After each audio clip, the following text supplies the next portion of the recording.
Okay, so could you just tell me, like, what's your name, where you come from, and exactly what you're doing down here today? My name's Simon Roadnight. I suppose I'm a little bit of an activist, I suppose, within Batley. I'm Batley born and bred, originally from Staincliffe, living at Healy, which is littered with problems at the minute. I made a film on Batley in 2014, which was shown at the Frontier before it closed. We had people queuing to get in. I'm also a member of the Batley History Group. I'm on the committee there, and I oversee the website and everything. Okay, so what are your thoughts on the recent events at Batley Grammar School, where a teacher showed an image of the Prophet Muhammad in a lesson about blasphemy, and with the huge backlash where he's now in hiding for fears of his life? Well, the things I objected to are many, really. First off, we are understood to believe that he was following the curriculum set out for him by the school. The school, in my humble opinion, hung him out to dry completely. And what I found totally unsavoury was the braying mob there for 3 days running, many of which weren't even from the area. They were coming from the likes of Rochdale and Oldham, shipped in. And I'd just like to add that the ringleader of all this is the brother of our beloved council leader. So could you elaborate on what you just said about some people being shipped in? Could you explain exactly what you're talking about? Well, we have reports that it was from the likes of Oldham and Rochdale. Are you talking about the backlash? The protesters, yeah. It was an organised protest. And like I say, in my humble opinion, I think the way that teacher was treated was absolutely shameful from beginning to end. And he's still living in fear of his life as a consequence. And the fears for his life do seem justified, considering what we've seen has happened in France. Absolutely. You know, it's dangerous ground we're walking on. And it's a sensitive issue. And what you'll find a recurring theme is in Batley amongst many people is there's almost a fear of speaking out against a certain section of the community for exactly this type of thing. If you object to, especially the Labour-run council and our last absolutely tremendous MP, and I say that very much tongue-in-cheek, you're branded racist, far-right. We're anything but. We're a very tolerant people. I went to school with many a Muslim. I played cricket with them. I counted them as friends. We lived where I grew up. Our next-door neighbours were Asian, you know, so it's a complete falsehood. So why do you think it is that people are scared to say what they think about the teacher going into hiding? What do you think they're afraid of? Well, look at the way the candidates have responded. None of them are approaching the subject, hence what's happening today. People are fed up. It's one thing after another.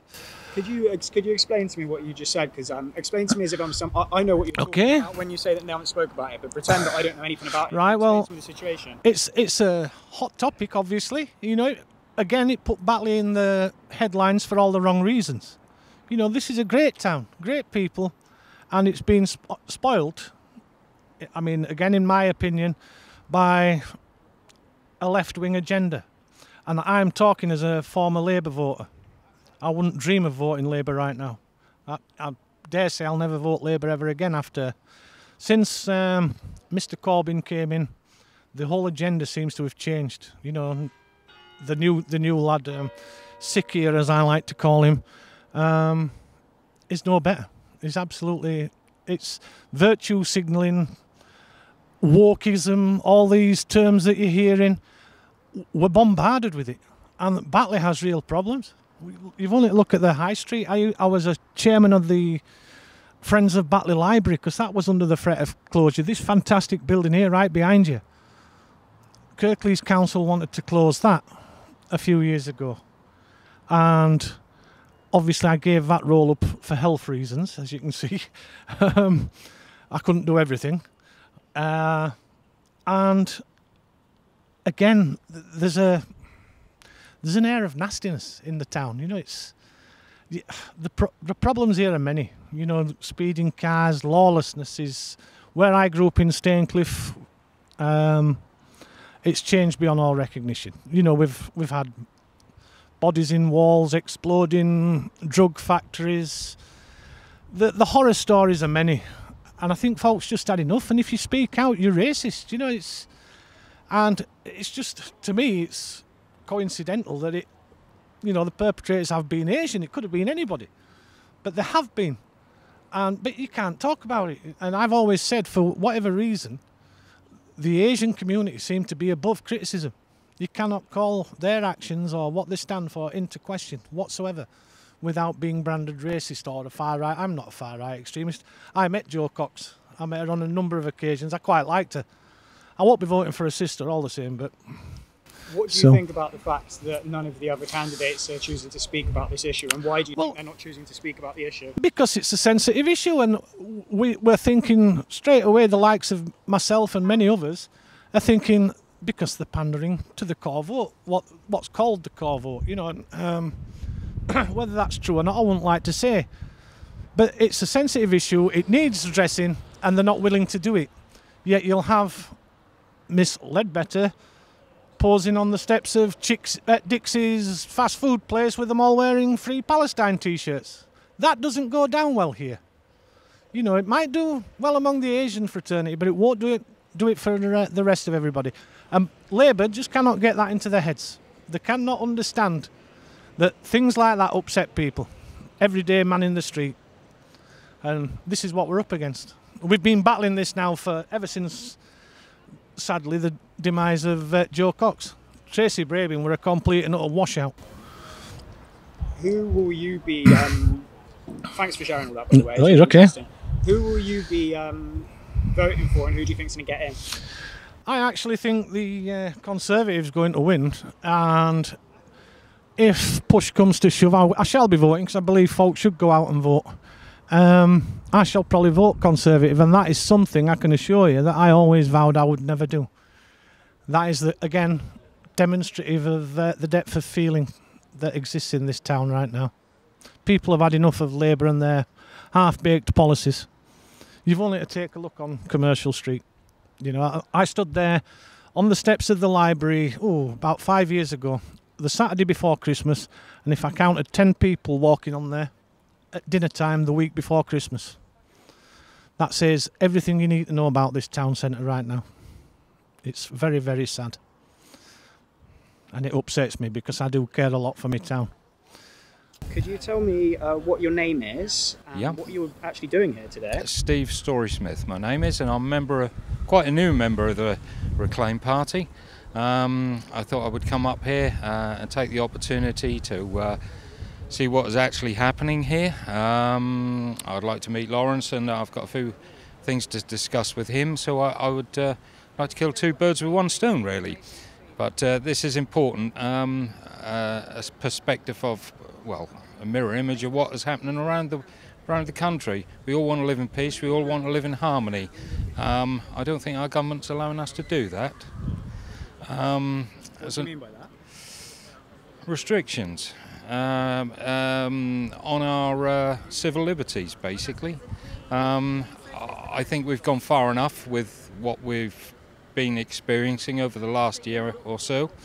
I think an awful lot of people are suffering from depression, anxiety, and I think as the government's well, they should be leading, and people give them a little bit of a brighter perspective on life. We really, the British people really need to turn the corner now, and as all these vaccinations have been taken part, I can't see any reason for denying people their holidays, especially when most of UEFA are coming over here, all free, no quarantine. It's a bit dictatorial. It is. You mentioned before I put the camera on, you mentioned that you've had quite the drive to come here. So can you tell me how far you've travelled and what 200 miles. It's from North Suffolk. And what motivated you to drive 200 miles? Basically, no, I am a pensioner, and time is my own when my wife lets me, and I think it was quite important to come up here today.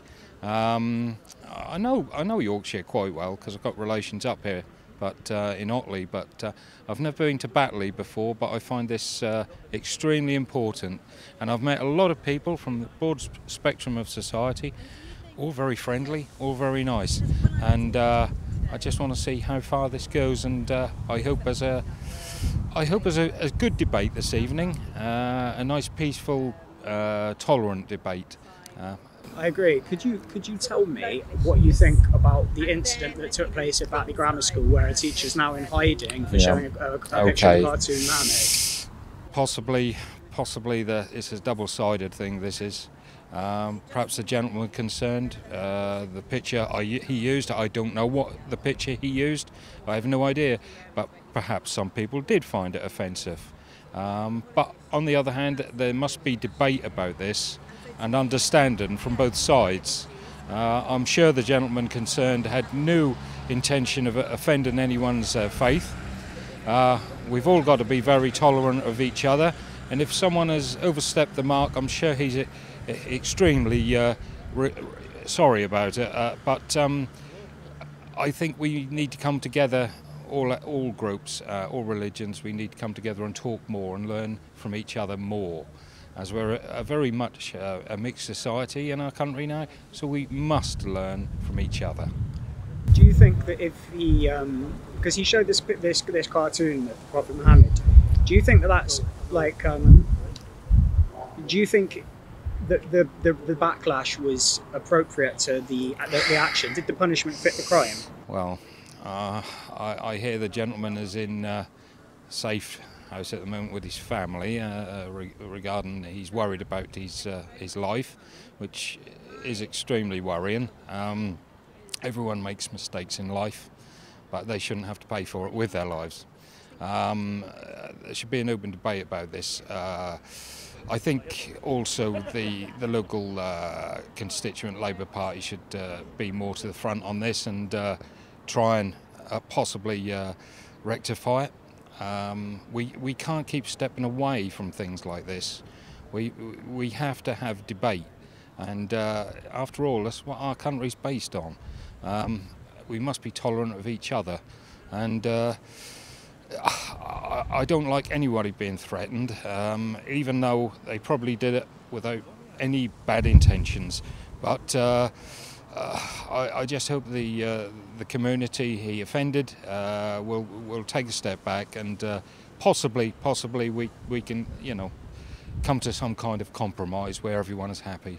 Do you think there might be a dynamic taking place in this town and on a broader level in this country where people are actually a bit afraid to say what they think on issues like this for fear of being branded? Yes, they are.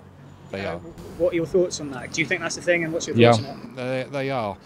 Many years ago, many years ago, I had relations who lived in Hungary, and I used to go over there every summer, and that was in the days when it was a socialist state, and little by little I can see basically our society reflecting a very oppressive system. If people are frightened to speak, then there's something wrong with the system. Very wrong. And you see it in people's expressions now, the demeanour. They look depressed. And most people don't want to enter conversation for fear of upsetting somebody. And that's very worrying. Years ago, we'd all speak our mind, and not all the time everyone would be happy about it. And it used to be that's the way it always was in our society. But we're tolerant. We're tolerant of everyone, of their beliefs and their views. And after all, we can't all have the same.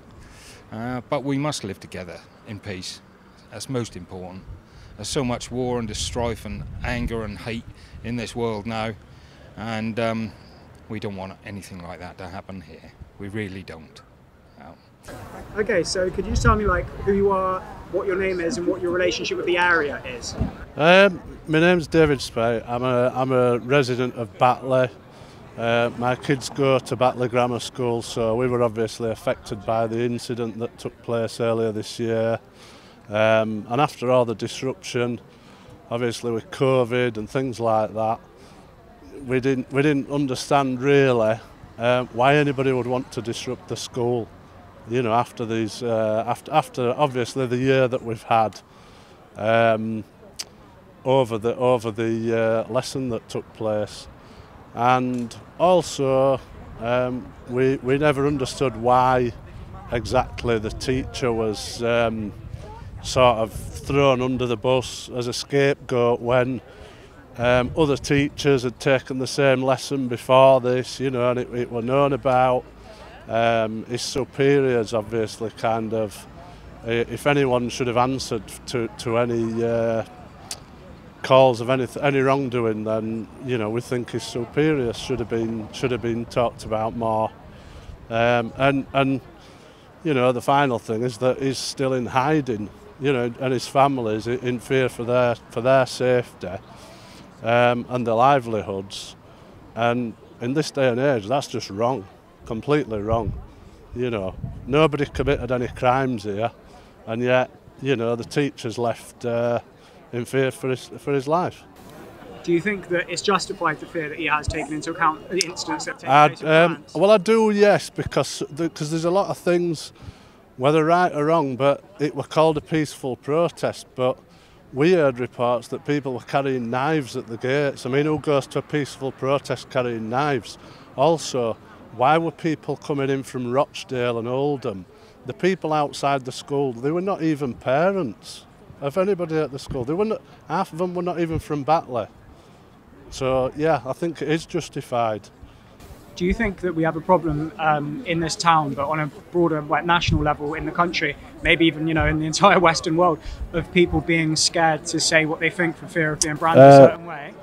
Yeah, I definitely do, but I think the problem is probably worse around this area. Obviously, it's a mixed area, and, you know, yeah, you can't speak about problems without being branded a racist, you know, and it's wrong. It's wrong. I was thinking when I was driving up here today just quite how obscene it is that a man and his 4 kids and his wife are actually in hiding.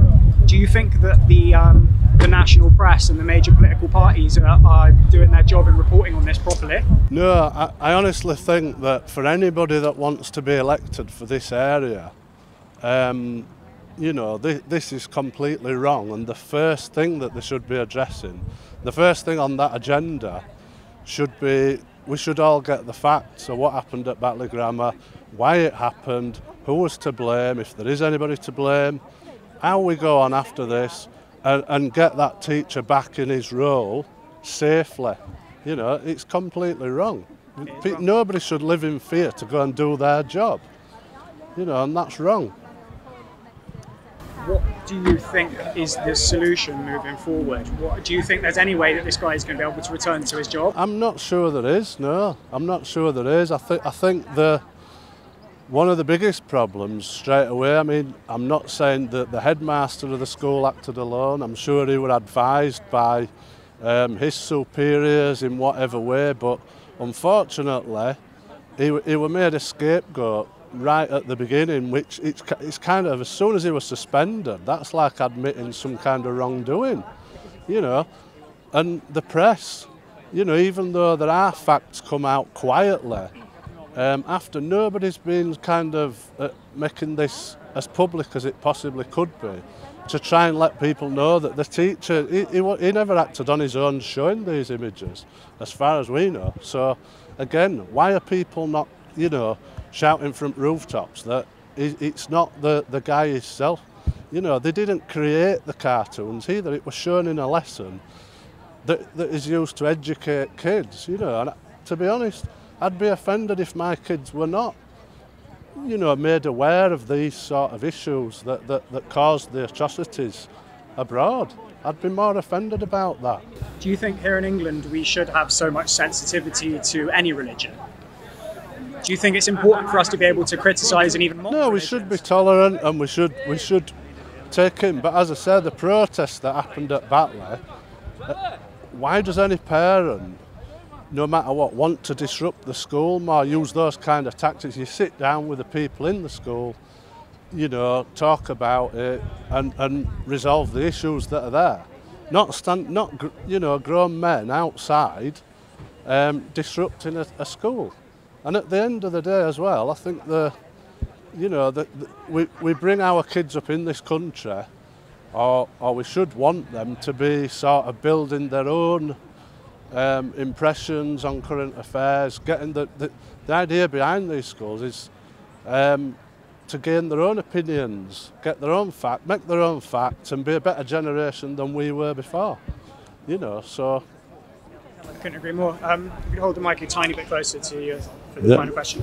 Who are you going to vote for in the upcoming by-election? I've not decided yet, to be honest. At the moment, because of the obvious silence on this, I would have to say I've just got no sort of inkling on whether I'll vote for any of them, because I don't think any of them are worth voting for this area. The one person who is worth voting for, obviously, is Paul Halloran, but he's not going to be standing, because he stands up for this area, you know, no matter one person, race, religion. He stands for everybody and the best for this area, but he can't get anywhere. So, what are your views on Paul standing down?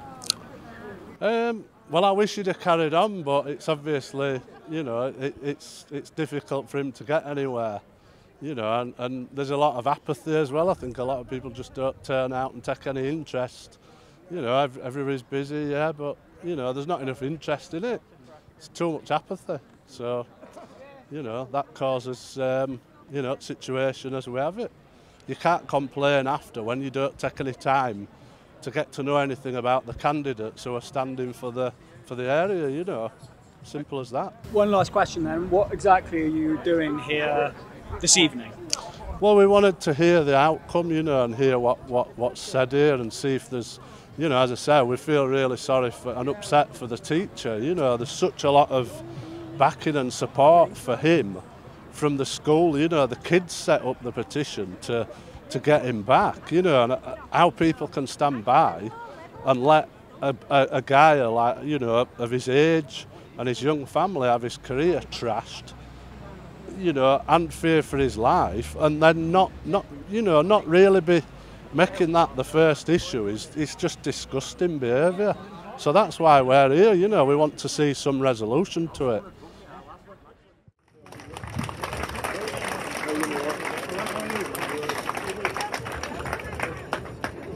Good evening, and thank you very much to Paul Halloran for inviting me here, and it's a great pleasure to come and speak to the people of Batley. Thank you so much for turning up.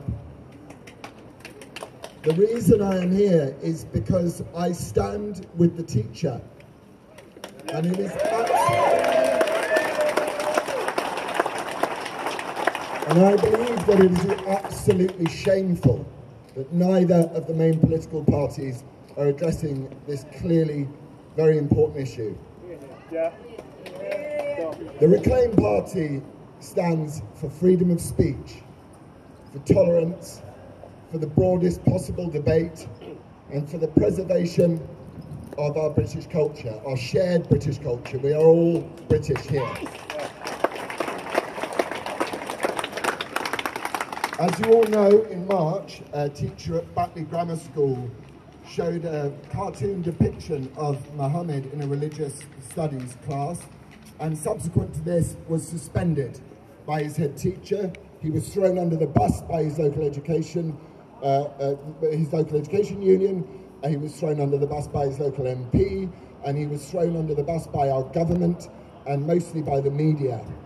He is now living fearful of his life in hiding with his partner and 4 young children. Indeed, the only people that stood up for this teacher vocally, other than you good people, were the bin men of the Unite Union of Bury. Bravo to them.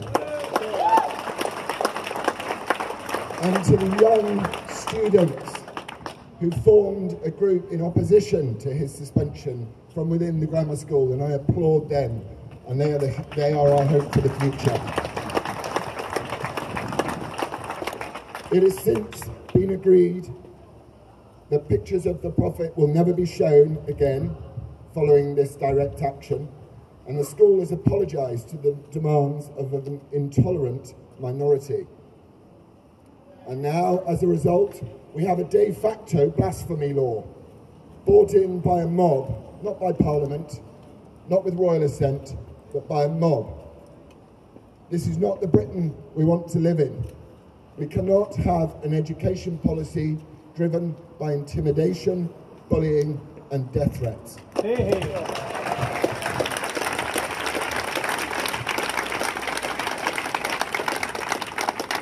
Freedom of speech does not mean that we condone the speech of those we disagree with.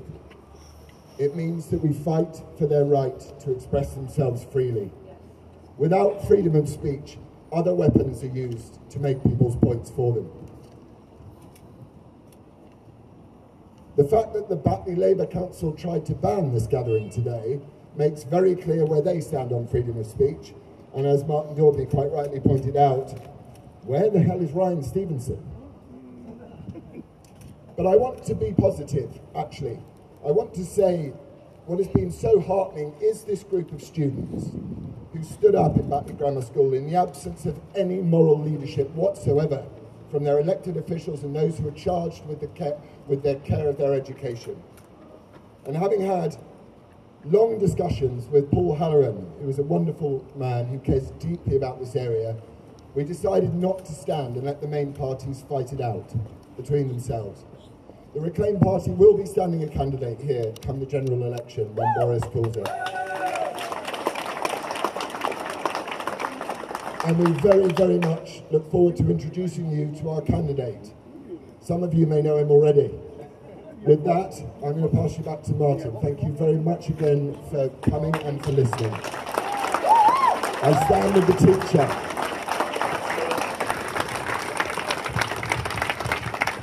Thank you, Laurence, and thank you for a very warm response. I'm now going to read out a statement, as I intimated at the beginning, from a parent whose two children attend Batley Grammar School. She was too fearful to give us her identity, so this statement has been given out anonymously, but it's from the heart, and I think we deserve to listen to the parents who've been sidelined so often from this debate. Firstly, it must be said that Batley Grammar is a fantastic school and a learning environment for those who want to learn. Speaking as the parents of two children who have attended the school, it has to be said that the teachers and staff do a fantastic job in what must surely be a difficult area to teach in. I'm sure the school, and indeed all schools, have their faults here and there, but we have absolutely no complaints against the school itself. As parents, whatever race or religion, surely we all want exactly the same for our kids. We want them to grow into young adults with their own minds and their own opinions on the current affairs of today. We want our schools to inspire our kids to be better than the last generation. We also want them to learn in a safe environment. This is why the events that took place at Batley Grammar School earlier this year simply do not make any sense from the perspective of anyone who has ever brought up kids. But then most of the mob that turned out to protest were not parents of kids at Batley Grammar School anyway. Many of them weren't even from Batley. The one thing we were and still are most disappointed about was the treatment of the teacher at the centre of the whole episode. Both of our kids were taught by this teacher in question, and from their comments, he comes across as a very talented teacher and an absolute and complete credit to the school and his profession. The subsequent silence from all parties concerned after the event is absolutely diabolical and needs to be called out for what it is: cowardice. It seems fair to say that the teacher in question was just going about his duties as demanded by his superiors, but at the first hint of any controversy, he was offered up by the same people as a sacrifice to the mob outside of the school gates. If anyone's career should be affected, it should be those higher up the chain.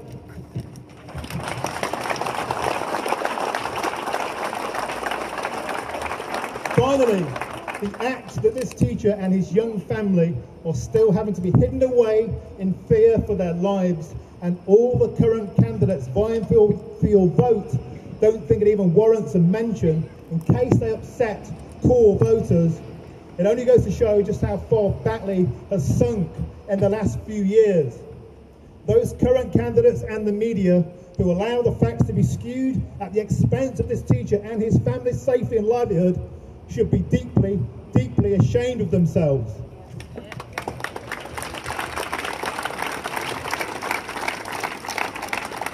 That concludes the statement from the parent, and now I'd like to hand over to Mr. Paul Halloran. Round of applause for Paul. Thank you, Martin. Many people know me here. I'm not a seasoned politician. I have to write things down. I'm not as good as George. Just can't let it all go. But I've wrote something down. I hope you all pay attention. It's a timeline of the events because a lot of people in the locality and further afield actually think that the teacher is back working. He isn't. I know this. I'm in contact and he's in fear for his life. So if you'll hear me out. Good evening, everyone. It's humbling and heartening to see so many familiar and new faces who I'm aware have travelled from afar to be here tonight. Thank you for being here and thank you for supporting free speech. 92 days ago, yes, 92 days ago, a young man, his partner and 4 young children awoke to a regular day of work and parenthood. This was sadly anything but a regular day. I want to take this opportunity to publicly put on record the sequence of events that have led us here tonight. There's been plenty of conjecture, hearsay, and at times outright lies surrounding this shameful abandonment of this teacher and his family. On the 22nd of March, this man, a teacher of religious studies, taught a lesson on religious tolerance. It is important to deal in facts surrounding this lesson. This lesson was part of the school curriculum and had been taught many, many times before, even before the teacher concerned arrived at school, something the media and other people will not want you to know. This lesson material was agreed after the content was approved by a head of department many months ago.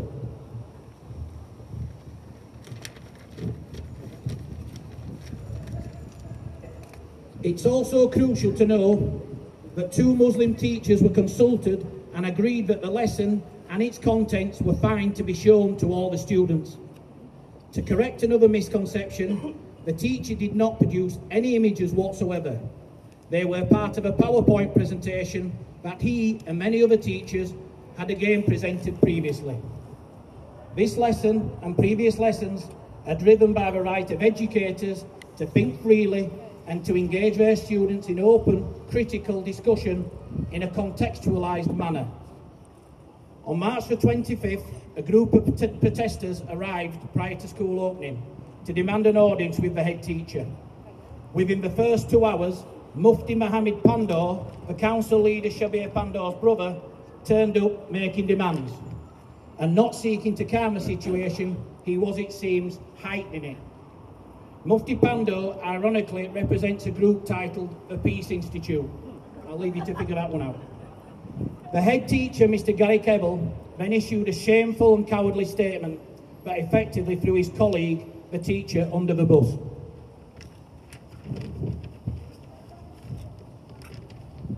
And I quote, "The school unequivocally apologises for using a totally inappropriate resource in a recent religious studies lesson. The member of staff has also given their most sincere apology. Trust me, I will question that last sentence.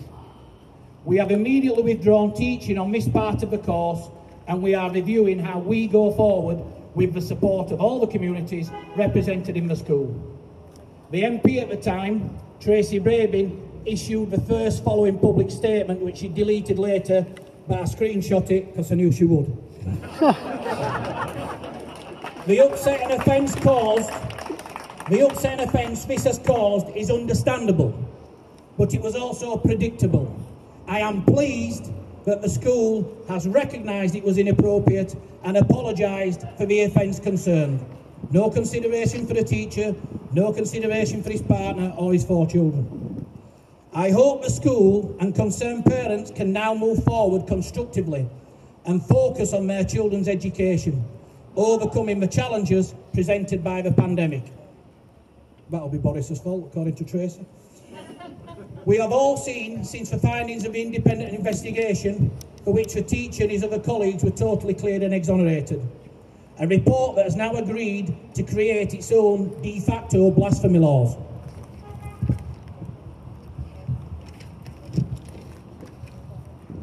If this country is to have a blasphemy law, then it can only come after a manifesto pledge, a public vote, an election win, a white paper, a full parliamentary debate, scrutiny and vote, and it receives royal assent. It cannot be administered by people complaining outside school gates. That is not the country we live in.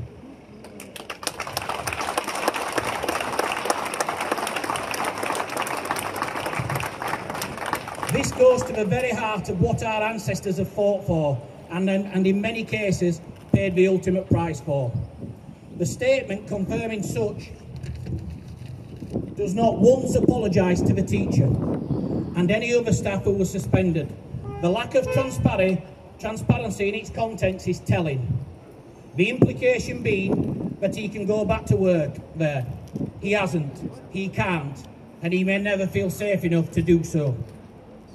Yet the head teacher, whose ultimate responsibility it is to oversee all elements of school life, is quite rightly living a normal life, going home to his family every night. Why, after 92 days, is this innocent young man not afforded the same basic human rights? Why won't the major candidates in the election not state in public that they stand with the teacher and demand he receives an apology?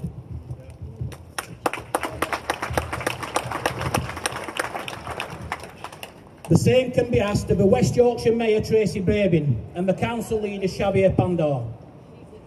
This man is a constituent, his partner and 4 children they hope and purport to represent are seen as mere collateral damage when it comes to their desire to procure votes. So here we stand on the 24th of June 2021 in what people tell us is a modern secular nation. A good man and his wife and family are living in the shadows under fear of attack because he merely delivered a lesson sanctioned by the school, for which he has now been abandoned. This shameful injustice is a stain on our nation. A teacher so horrendously hounded that he and his family have to flee their home area and their loving wider families and friends without any support network. Whilst the very people who should be standing up and supporting them, the school, the governors, the government, his MP and the very council that he lives under are willing to ignore the facts and ignore his plight, leaving this young teacher a sacrificial lamb on the altar of political correctness. Yes. Well said.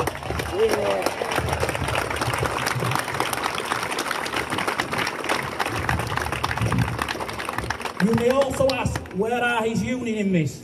Again, utterly without any shame, they have not publicly come out in support of their member. How can that be? The very same union that donated monies to local charity Purpose of Life, who named the teacher no less than 5 times in a statement within hours, knowing the full consequences of doing such.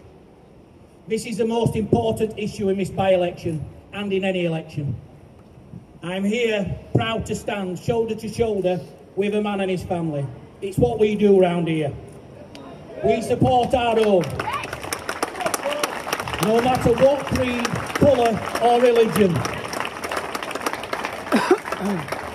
Injustice anywhere is a threat to justice everywhere. I stand with the teacher.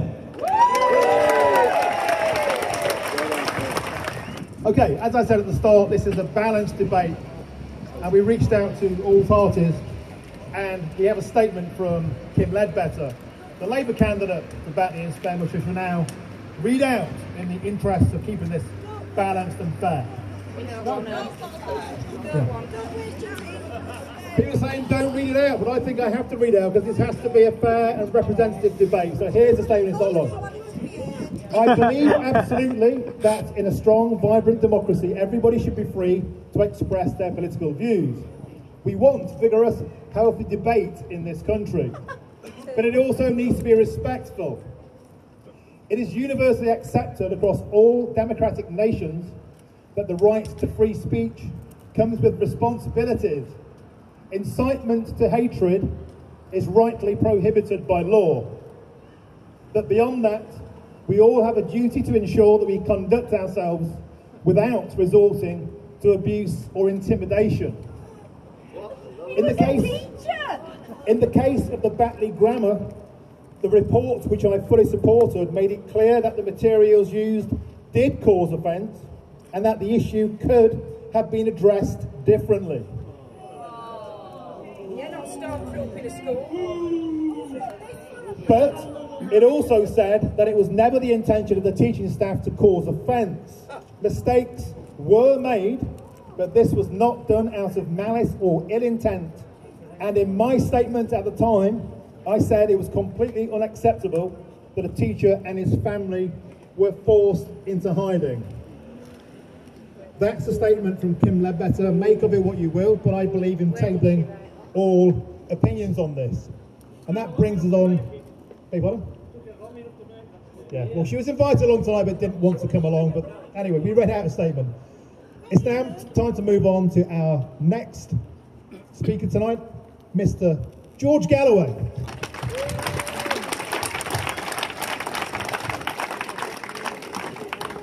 Thank you, Martin, Laurence, Paul, ladies and gentlemen. Banning a rally on free speech is kind of peak Kirklees Council, don't you think? Only Kirklees could think that was a good idea, and I'm glad to say that the police force have got more sense than to seek to enforce such a ban. But then I'm standing in front of a for sale sign of Batley Police Station, which has been closed and sold for the paltry sum of £246,000 to a property developer for luxury flats. Of all places, of all things, the Batley Police Station has been closed and sold for the price of a chip shop.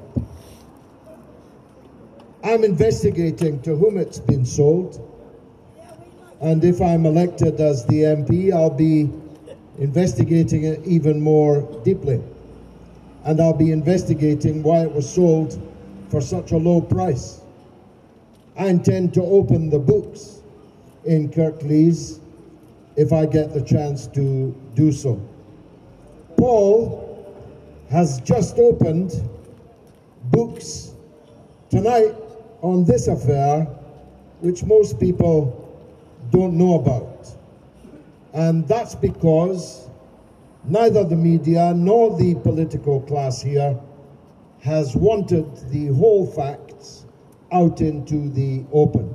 We know the conclusion of the report into this affair, but we haven't seen the report. We want to see the report to work out whether or not they reached the right conclusion. And we can't do that until we have seen the report. I talk to Laurence Fox all the time, and I hope to talk to Paul more deeply. And let me just say, I wish he'd been standing in this by-election. It would have been a much fairer fight. This man's almost miraculous achievement last time will, I hope, bear fruit next time, because I'll not be standing next time. But I am standing this time, and so you deserve to know where I stand on the issue of free speech. There are limits to free speech. The libel law being one of them. I've made use of that from time to time. Incitement to hatred and so on, violence, incitement to disorder, shouting fire in a darkened cinema, are all proscribed issues of free speech. But one of the reasons I talk with Laurence all the time is I abhor this cancel culture, where every person to the right of you is called far right, and if they're 2 steps to the right of you, they're called a fascist. Laurence Fox is neither of these 2 things, and neither is Paul Halloran. We have to be able to have respectful, even profound disagreements, without hating each other, without regarding each other as enemies, because as Laurence so sagely said in his speech, we are all British here. All of us are British here. I was trending on Sunday morning on Twitter as far right. Because I supported Brexit, I'm far right. Because I oppose the cancel culture, I'm far right. And there's far too much of it. And we must stand up and fight it. We must fight for everyone's right to a point of view, including the teacher in the Batley Grammar School, who from Paul's account has been shamefully betrayed by those people above him in the chain of command in the local education area. If it's the case, as Paul said, that no image was shown in the classroom, then what was this all about? There is no proscription, even in the Islamic religion, to talking about depictions. I've just done it, and no one yet has stoned me for doing so.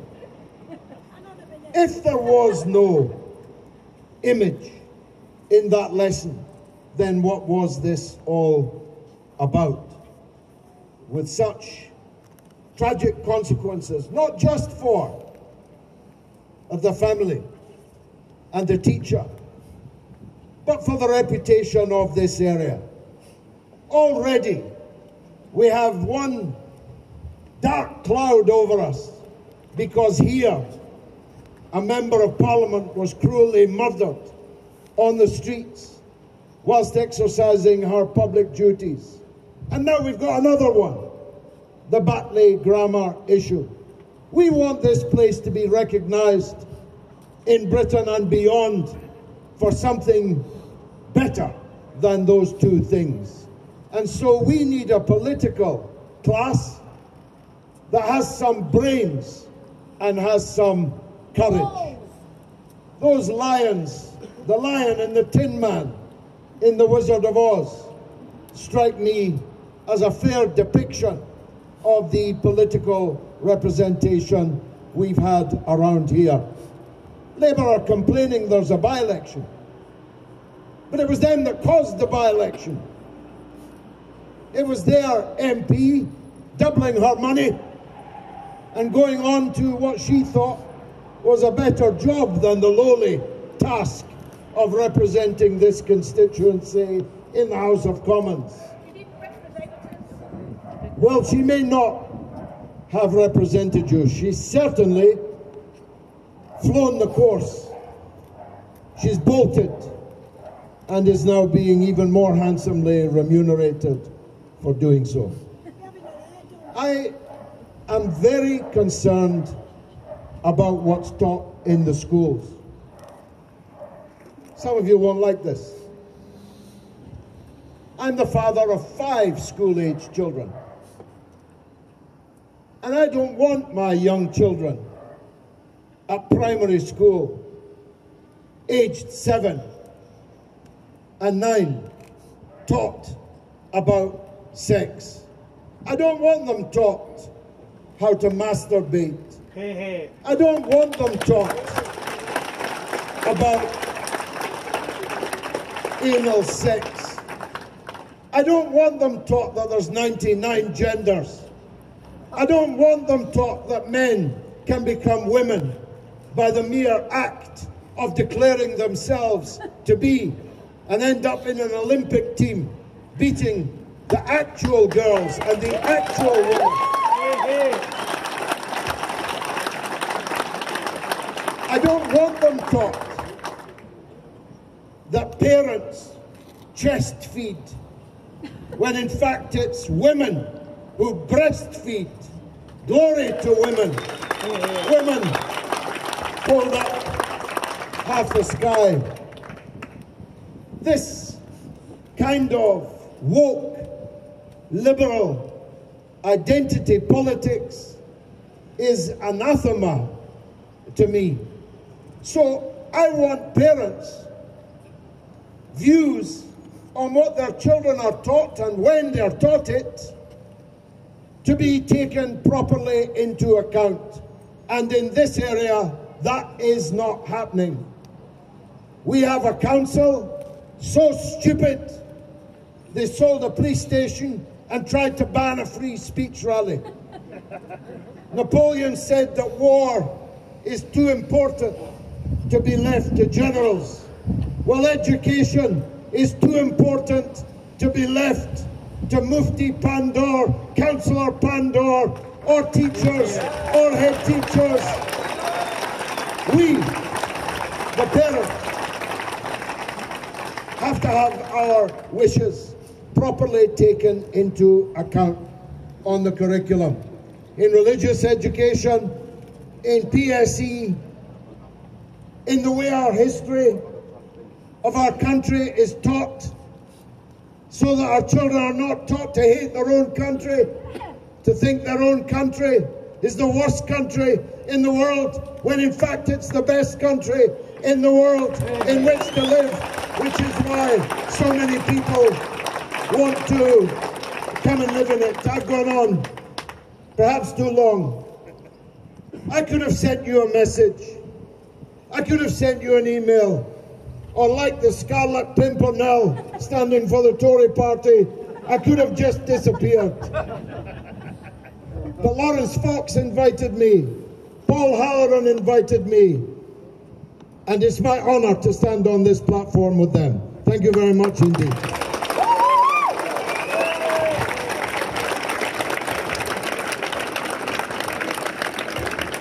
Superb speech. I'm just glad that George Galloway isn't charged by the word. Anyway, so we've been approached during this debate by another couple of candidates who are standing locally, and would you like to hear from them? Yeah, let's keep this full, open and inclusive. The next speaker is Ollie Purser. He's the candidate for the SDP. Ollie, the stage is yours.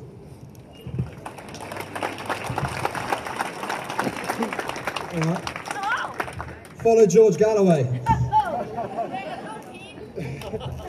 First of all, big thank you to Laurence and everyone who's been instrumental in getting our support for the teacher heard. Thank you for turning up and supporting the teacher. I want to give a different spin, because as you can tell, I'm a bit young. I'm straight out of university, and I've got a story to tell about free speech at university. And then I want to tell you why free speech is essential to a social democratic future. At university, there's something called a student union that's supposed to represent your students' views. Usually they're elected. Last year they weren't. The students voted for none of the above. What happened? The vote was cancelled. The candidates were appointed anyway. The candidates then went on to pass new regulations called the Freedom of Speech Policy. The Freedom of Speech Policy meant that anyone who wished to invite a speaker had to run it by the student union. And if it was deemed that that person could cause alarm or distress, or was even controversial, the student union could say no. Who was it that decided whether that speaker caused alarm or distress, or whether it was controversial? The student union itself. So we had an unelected, unrepresentative, unaccountable body deciding regulations for the rest of us. Now, where have I heard that before? All right, and I thought we voted to leave it. The SDP believes that our hard-won freedoms are the foundation for re-industrialising this country, bringing back jobs, pubs, families. They're all built on our fundamental values of freedom, tolerance, and fair play. Yeah. People come from all over the world to this country to experience the freedoms that we have fought for and defended for generations. So we know that every community, every faith, every group of people in this constituency and beyond believes in these fundamental values. So we will not let a few individuals divide us, intimidate us, or silence us. There are problems in certain communities up and down this country and in the wider environment.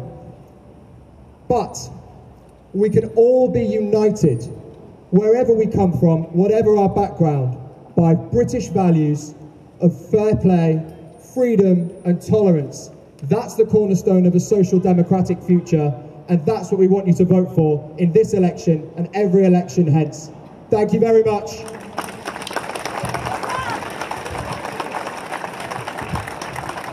Okay, I'm going to move on to our next speaker, and I'm not going to ask him to mount the podium. The one-man legend, Screaming Lord Such from the Malta Raven Looney Party. I've got that wrong, and I'm not Screaming Lord Such at all, am I? You've got that wrong, my friend. I am Howling Lord Hope. Anyway, carrying on from what George said, I mean, George's a very good friend of mine also. We've come across each other lots of times. Yes. Batley needs to be known better than what it's known for at the moment, the 2 or 3 horrible things that have happened here. So, the official Monster Raven Looney Party have got this all sorted out. We will take the French out of Batley. Does that sound racist? Think about it. You do crosswords, you take the French out of Batley, you take out the LE, which makes Batley battier. Then, what we would do then is declare Batley to be a Disney World. Disney World in the middle of Yorkshire. Everybody will be working, everybody will be happy, everybody will be singing. Wouldn't they? Doesn't that deserve a round of applause? Hooray! Anyway, I am currently Britain's longest serving party leader. I've just done 22 years as leader of the Monster Raven Looney Party. I've just overtaken Clement Attlee, would you believe? What about that? I'm currently a town councillor in Fleet, where I live, in Hampshire. And I've got a lot of connections up here in this area, I must admit. Spent a lot of time up here. I used to perform at the Batley Variety Club. That could be the centre of the Looniverse, couldn't it? Anyway, there you are, folks. Vote for me. Thank you very much. Okay, so yeah, first of all, I suppose if we just start with the real simple stuff, could you just tell me exactly what brings you to Batley today, what we're doing here right now? We're here in Batley today to raise awareness really about the teacher who was handed out of his job from Batley Grammar School, which is an issue being ignored by the main political parties, and I feel that his story needs to be told and he needs to be stood up for, because it's not good what happened. Why do you think that the main political parties and so much of the media are so silent on this? I think that the main political parties, I think in the Conservative case it's because they've got an 80-seat majority and they don't want to get involved in these issues. And I think in Labour's case they care more about what's going on 1,000 miles away than they do about what's happening in their own constituency. It does feel slightly obscene though, doesn't it, that something so prominent that really you think would be the centrepiece of the discussions around this by-election it's not even getting a slight mention, they're not even paying lip service to it, it's just utter silence. Shameful, shameful. But, you know, that's what you get when Labour stop being Labour and the Conservatives turn into the Green Party. You don't know what's going on. The Conservatives should be speaking about this and the main political parties should be speaking about this. They don't. We came here, Paul Hurren and I have been speaking a lot. And, you know, I didn't want to just turn up in somewhere and, you know, ask people to vote for me. I want to get to know an area because I'm growing a political party. Yeah, that's something I was going to ask you about. You and Paul both stood down from the by-election. Could you talk me through both of your decisions to stand down? Well, you'd have to ask Paul, but I mean, basically we came to the conclusion that we didn't want to split the vote. We need to get rid of Labour. I mean, you know, they've just stopped representing the working man. They've stopped doing what it says on the tin, you know. So we need to get rid of Labour. They're imploding. And they need a new leader who is into looking after and representing the rights of the working man in this country. And we didn't want to split the vote. So we'd rather, the Tories are the less disgusting of two bad medicines. And then what would be the plan moving forward tactically then? You stepped down for tactical reasons. What does the future hold in that respect for this area and your involvement in it? We're just going to come and meet people and introduce ourselves to people and let people know that we exist and that we're going to be standing for them come the general election. I'll just a couple more questions and then we'll be done. Thanks for your time. Could you just tell me briefly, like, let's say that I had no idea of the free speech issue in this country. I knew nothing about it. I was coming to this conversation completely naively. How would you summarise exactly what we're facing and what's happening, the dynamic of free speech and these differing cultures and ideas in the UK right now? Well, we did some polling with Savannah Comrades and half the country are frightened to speak their minds. So that's a free speech crisis in my book, and it needs addressing, and it will be addressed. One more question about I suppose something that I'm interested to know is that there's been so much political correctness in the name of wokeness over these last few years, and it seems like every sort of demographic group is their feelings and their sensitivities have to take complete foremost of everyone's attention. Is it any surprise that the Muslim community wants a slice of the action, if you will? What, in terms of wokery? Well, in terms of just they're like, well, every other demographic is being listened to. We're bowing down to people in regards to race, sexuality, and identity politics. In a way, in the current climate, it almost seems reasonable that they want their consensus. I just think we're all British, you know, and if we just put British first, we're fine. You know, I'm not a Christian before I'm British, I'm not Muslim before I'm British, I'm not white before I'm British, I'm just British. I'm not straight before I'm British, I'm just British. It's very simple, and that's what it needs to be.